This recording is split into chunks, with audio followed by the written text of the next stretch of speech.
عايزه اقول لكم ان الفيديو ده هيكون معمول لكل حد نفسيا مش متظبط، لكل حد محتاج دعم وسبورت نفسي كبير جدا، لكل حد بيسال نفسه اروح لدكتور نفسي ولا لا، لكل حد بيسال نفسه طب انا لو مش قادر اروح لدكتور نفسي اعمل ايه. عشان نفهم الموضوع ده مع بعض اكتر شوفوا الفيديو للاخر. هاي، مساء الخير عليكم، عاملين ايه؟ يا رب تكونوا بخير، يا رب تكونوا في احسن حال، يا رب تكون الفتره اللي انا غبتها عنكم انتوا تكونوا كويسين فيها. انا جيت هحاول اكون موجوده وقت اكتر من كده. اولا عايزه اقول لكم قولوا هاي اللي هي هالو سانشاين والديكور الجديد اللي انا جايباه مخصوص علشانكم علشان نعمل فيديوز اكتر مع بعضينا، ويا ريت يكون فعلا عاجبكم وفارق، لان انا جايباه كده عشان يكون حاجه مبهجه وشكلها حلو ورايا في التصوير. دي حاجه انا كان بقالي فتره كبيره مش بعمل فيديوز حقيقي، مش عارفه ايه السبب ان انا موقفه، ولكن انا محتاجه بجد كل الدعم وكل التشجيع وكل الحب منكم حقيقي. يعني لو انتوا دعمتوا وشجعتوا حد بيحب حاجه تاكدوا انه اكيد هيجي في حياتكم ناس تدعمكم وتشجعكم على اي حاجه انتوا بتحبوها. رب تكونوا كويسين بجد، وحشتوني جدا جدا جدا. بحاول اكون متواجده اكتر وقت على انستجرام وانزل فيديوز هناك، ولكن انا برضو عايزه اكون موجوده على اليوتيوب. اتمنى يكونوا مبسوطين، واتمنى ان انتوا تعملوا لي لايك وشير وسبسكرايب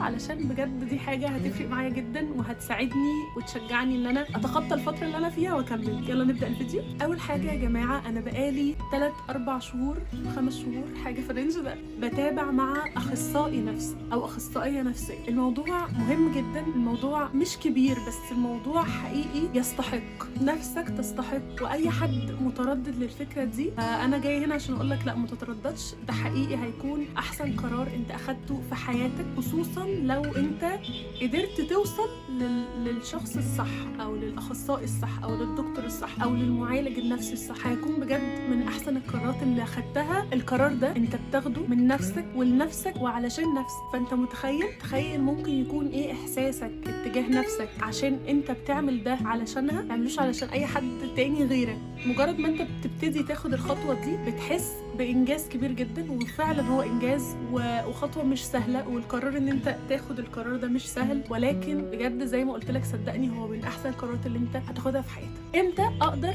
اقول ايوه انا محتاجه ان انا اروح لدكتور نفسي او الاخصائي؟ خلينا في الاول افهمكم ان احنا عندنا 3 حاجات: في دكتور نفسي، في اخصائي نفسي، في معالج نفسي. الدكتور النفسي هو المسموح له ان هو يكتب لك ادويه نفسيه تاخدها تحت اشراف الدكتور، مش بتاخدها من نفسك، فالدكتور هو اللي من حقه ان هو يكتب لك الادويه دي. انت لو حابب تاخد ادويه ممكن تروح لدكتور. لو انت بالنسبه لك الموضوع ده مرفوض وانا بالنسبه لي مش حابه ان انا اخد ادويه، فخلاص ممكن ما تروحش لدكتور نفسي، او حتى لو رحت اطلب منه ان هو ما يديلكش ادويه. اخصائي النفسي فهو بيكون طريقه العلاج اكتر بالكلام من الادويه، ودي الطريقه اللي انا ماشيه بيها بقالي فتره. مفيش اي مشكله من ان احنا نروح لدكتور نفسي، ومفيش اي مشكله من ان احنا نروح لاخصائي نفسي، ومفيش اي مشكله ان احنا نروح لمعالج ولا ان احنا نروح للايف كوتش ولا ايا كان اللي احنا مفيش اي مشكله. بالعكس دي حاجه تستحق، ودي حاجه انت بتعملها علشان خاطر نفسك، انت بتعملها علشان خاطر تحسن من جوده حياتك، عشان خاطر تقدر تبقى بتتعامل بطريقه سلسه اكتر مع نفسك، تقدر تبقى قادر تاخد القرارات اللي انت بتاخدها في حياتك بطريقه احسن، تقدر توصل للي انت بتتمناه تحلم بيه، تقدر تعيش اوقاتك في الحياه باحسن طريقه ممكنه. احنا كنا بنقول انت تقول ان انا بجد عايزه اروح لدكتور نفسي او لاخصائي نفسي. انا بالنسبه لي كنت عارفه ان انا محتاجه اروح، ولكن كنت حاسه انه لا تمام، انا قادره ان انا اكنترول او قادره ان انا اهندل الدنيا الى حد ما. اولا انا عايزه احكي لكم ان انا يعني اوريدي بروح من زمان جدا، او بدات او جربت ان انا اروح كان من زمان جدا. في فتره ما من حياتي كنت مش كويسه خالص، ففعلا كنت محتاجه اروح واوريدي اخدت ادويه اللي كاتبها لي، ووقفتها تقريبا بعد شهر او حاجه، ما كملتش يعني فيها كتير. قعدت فتره طويله تنقل ما بين من دكتور لاخصائي لايف كوتش، وخصوصا لايف كوتشز عملت مع كذا لايف كوتش. دي البوينت ان انت بجد بتبقى محتاج تجرب لحد ما توصل للحد اللي انت تبقى مرتاح معاه، او للي تلاقي انت مرتاح معاه وظروفك متناسبه معاه. لان كمان طبعا احنا عارفين ان ممكن تكون اسعارهم، اسعار الدكاتره او اسعار اللايف كوتشز او كذا، ممكن تكون اسعارهم غاليه شويه، فانت محتاج ان انت تجرب لحد لحد ما تلاقي الشخص الكويس واللي تكون ميزانيتك مناسبه ليه علشان تقدر تكمل. لان انت لو بدات مع شخص ممكن غالي وانت بالنسبه لك مش هتقدر ان انت تبقى بتدفع له مثلا كل سيشن المبلغ ده، فده ممكن يخليك في النص توقف. احنا مش عايزين كده، احنا محتاجين ان احنا نجرب ونوصل للشخص اللي نكون مرتاحين. فانا بالنسبه لي قعدت كذا فتره بتنقل من لايف كوتش للايف كوتش للايف كوتش، وبسبب مره كان بسبب ان الشخص ما ارتحتلوش، مره كان بسبب ان الفلوس بالنسبه لي في الوقت اللي انا كنت بروحه ما كانتش افيلابل ان انا اقدر كل مثلا اسبوع ادفع المبلغ الفلاني وهكذا. بس لحد اخر وقت كنت بتابع اوريدي مع لايف كوتش، وكنت اتكلم عنها على انستجرام، وتقدروا تسالوني واقدر اقول لكم تجاربي مع كل دول. بس ممكن تجوا لي على انستجرام لو حابين تسالوا واقول لكم كل التفاصيل. ولكن جيت في لحظه حسيت ان انا فعلا محتاجه اروح لاخصائي، ولكن زي ما قلت لكم كنت حاسه ان انا حاليا قادره اهندل الدنيا او اكونترول حياتي وهكذا، لحد ما في وقت معين حسيت انه لا هو ده. وانت هتحس بكده، هتحس ان انت بجد محتاج تروح. لو انت حاسس من جواك ان انت بجد محتاج تروح، فلو سمحت انت وقف الفيديو ده وروح دور على حد وامشي ورا احساسك دائما وابدا، وصدق نفسك. لو في حاجه زي كده حاسس ان انت محتاجها ما تاخرهاش بجد وروح. نسال السؤال تاني، امتى تقدر تقول انا هروح؟ واحد، لو بتمر بوقت صعب في حياتك، لو بتمر بظرف قاسي او فتره صعبه او حدث حصل، صدمه حصلت لك، عديت بفتره مش لطيفه، عشت احداث مش لطيفه، ده من ناحيه. الناحيه التانيه لو انت حاسس ان انت مش قادر تتعامل مع نفسك بالطريقه اللي انت المفروض تتعامل مع نفسك بيها، مش قادر هندل حياتك، مش عارف تمشي حياتك ازاي. كمان لو انت حاسس بقالك فتره كبيره بحزن كبير، باكتئاب كبير. كلمه اكتئاب دي يا جماعه كلمه مش بنقولها كده على لما زعلانين شويه، مش قعدنا عيطنا مرتين ثلاثه فهنقول ان احنا مكتئبين فجاه اسمها كده. فلو بقالك فتره كبيره حاسس بتفاصيل كذا عرض معين، ساعتها انت هتبقى محتاج انك تروح لدكتور. ولو سمحت ما تاخرش ده، لان حقيقي الحاجات دي بالذات لما بتصبر عليها او انت تبقى مكمل الموضوع بيصعب وبيكبر. لو انت دلوقتي وقعت بعد الشر عليك، وقعتوا مثلا من على سلم ورجليك ورمت، لو انتوا ما رحتوش لدكتور في ساعتها تعملوا اشعه تشوفوا ايه اللي حصل لرجليكم بعد الشر، كسر ده ولا شرخ ولا ايه اللي ممكن يحصل. ممكن تفضل تمشي وتتعامل، وبعدين بعد الشر ممكن تحصل بدل مثلا ما الموضوع كان شرخ ممكن يبقى كسر، وهكذا الموضوع بيكبر. نفس الحكايه في نفسيتكم جزء منكم كانسان، زي بالظبط معدتنا ورجلينا ومخنا وايدينا. نفسيتنا دي حاجه مهمه ان احنا نحافظ عليها، وحاجه مهمه ان احنا نطمن عليها كل فتره. دي حاجه ما تعيبش اي حد، ولا تعيبني ولا تعيبك ولا تعيب اي شخص. فبالتالي انت محتاج ان انت تطمن على نفسك، محتاج ان انت تراقب نفسك، تحاول تفهم نفسك وتتعامل مع نفسك كما يجب ان تتعامل معاها. ما ينفعش بالمناسبه، ما ينفعش نفضل طول الوقت بنقول لنفسنا كلام وحش، ما ينفعش نفضل طول الوقت بنهين نفسنا، ما ينفعش نفضل طول الوقت سايبين اللي حوالينا يعاملونا بطريقه احنا مش حابينها، لان انت ما تستحقش كده. ما ينفعش تسيب اللي قدامك مش مقدرك وبيتعامل معاك بطريقه وحشه وبيغلط فيك وبيهينك ايا كان نوع الغلط او الاهانه، وانت تمام اوكي مع الموضوع ده. لا ما ينفعش، ولا انت ينفع تبقى اللي حواليك بيعاملوك كده، ولا انت تعامل نفسك.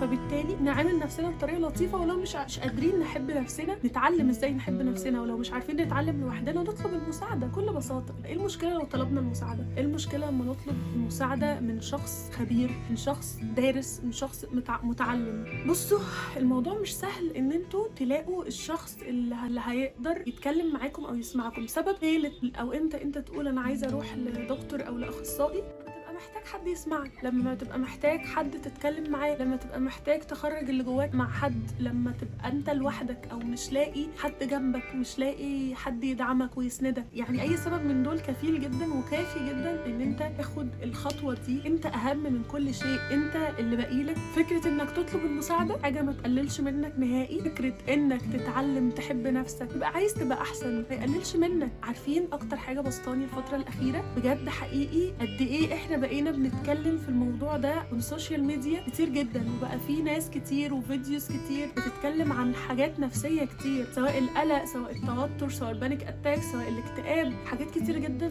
في النفسية بجد بقى عندنا ثقافة وعلم بيها، والناس بقت بتتناول الموضوع ده وبتاخد وتدي كده وتتناقش فيه زي ما انا قاعدة كده بتكلم معاكم. حقيقي دي حاجة مبسوطة بيها جدا. وبقى في المسلسلات لما بشوف مسلسل مؤخرا يعني او حاجة، الموضوع بقى اوكي اللي هو بننقل رسالة انه تمام تمام، مفيش مشكله ان انت تروح لدكتور نفسي، مفيش مشكله ان انت تتعالج. الموضوع ده اصل هو فعلا غير بقى زمان لما كنا بقى في المسلسلات او الافلام حتى بيجيبوا ان اللي يروح لدكتور نفسي ده مجنون. يا جماعه ايه يا جماعه كلنا تعبانين والله العظيم بجد، كلنا تعبانين، كلنا محتاجين حد يساعدنا، لان احنا نفسيا اقل حاجه ممكن تكون بتاثر في نفسيتك. تخيل اقل حاجه بتاثر في نفسيتك، التاثير اللي على نفسيتك بيطلع على جسمك. ما هو انت التعب العضوي انت بتحس بيه ويخليك تروح عند دكتور، سواء قولون سواء دكتور معده سواء دكتور عظم، ده بيبقى عاده نسبه منه لازم بتكون نفسيا. اهتمامنا بنفسيتنا مهم. حصل لك موقف في حياتك مش عارف تتعامل معاه ازاي، انت ممكن تبقى مش عارف لان انت ما عدتش الموقف ده قبل كده، فانت محتاج بقى مساعده، محتاج مساعده عشان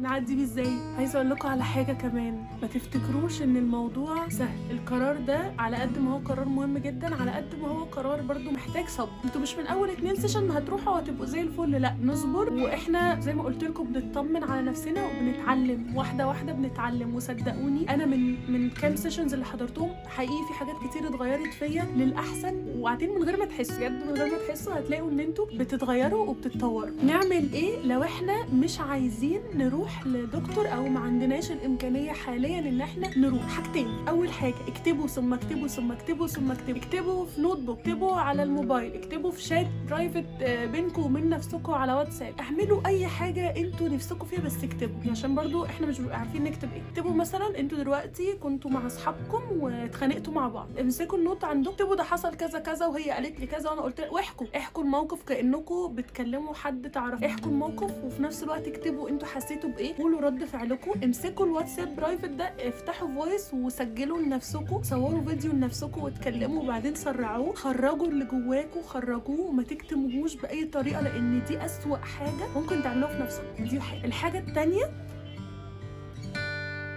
طبطبوا على نفسكم بجد، طبطبوا على نفسكم واحضنوا نفسكم وهونوا عليها، سواء غلط سواء اتغلط، في كلتا الاحوال طبطبوا على نفسكم واحده واحده عليها. وحقيقي انتوا اكتر ناس عارفين انتوا مريتوا بايه، انتوا اكتر ناس عارفه كل السيء اللي انتوا عديتوا فيه من وانتوا عندكم يوم لحد اللحظه اللي انتوا بتشوفوا فيها الفيديو ده. فبالتالي انتوا المفروض تكونوا اكتر ناس حاسه بنفسكم واكتر ناس حاسه بالمعاناه او بالتعب او بالوجع اللي انتوا حسيتوا بيه وعشتوه، او بنتوا ليه مثلا بتتصرفوا كده او بتعملوا. فبالتالي ما ينفعش يبقى في حد اكتر منكم حن على نفسكم، لازم انتوا تكونوا اكتر ناس حنانه على نفسكم وبتطبطبوا عليها وبتهدوها. كلموا معاها بطريقه كويسه، انت جميله، you can do more than you think. انا حطيتها على مرايه عندي عشان كل ما اغمض عيني او كل ما اقف قدام المرايه دي اشوفها. you can do more than you think. انت تقدر تعمل اكتر مما تتخيل. فهم دول الحاجتين اللي انا بطلب. ممكن نزود عليهم حاجه ثالثه كمان عشان خاطري، معلش. اتحركوا، قوموا اتحركوا، قوموا اتحركوا، انتوا لسه قاعدين ليه؟ قوموا اتحركوا، قوموا اتمشوا، خدوا بعضكم كده وتمشوا، قضوا مع نفسكم وقت حلو، مع نفسكم وقت حلو، او مع حد بتحبوه، بس برضو حاولوا تقضوا مع نفسكم وقت حلو. فاتمشوا، روحوا الجيم، العبوا رياضه في البيت، العبوا رياضه في الجيم، اجروا في الشارع، اجروا في بيتكم، اتمشوا في بيتكم، اعملوا اي حركه، بس المهم تعملوا برضو حركه تخرجوا فيها الطاقه اللي جواكم على قد ما تقدروا. وبس يا حلوين، هم ده كان كل حاجه للفيديو بتاع النهارده، واتمنى ان انا اقدر اعمل لكم فيديوز اكتر من كده. ولو عجبكم الفيديو وفرق معاكم لو سمحتوا سيبوا لي كومنت، صدقوني هيفرق معايا كتير جدا. وما تنسوش تعملوا سبسكرايب لو الفيديو عجبكم.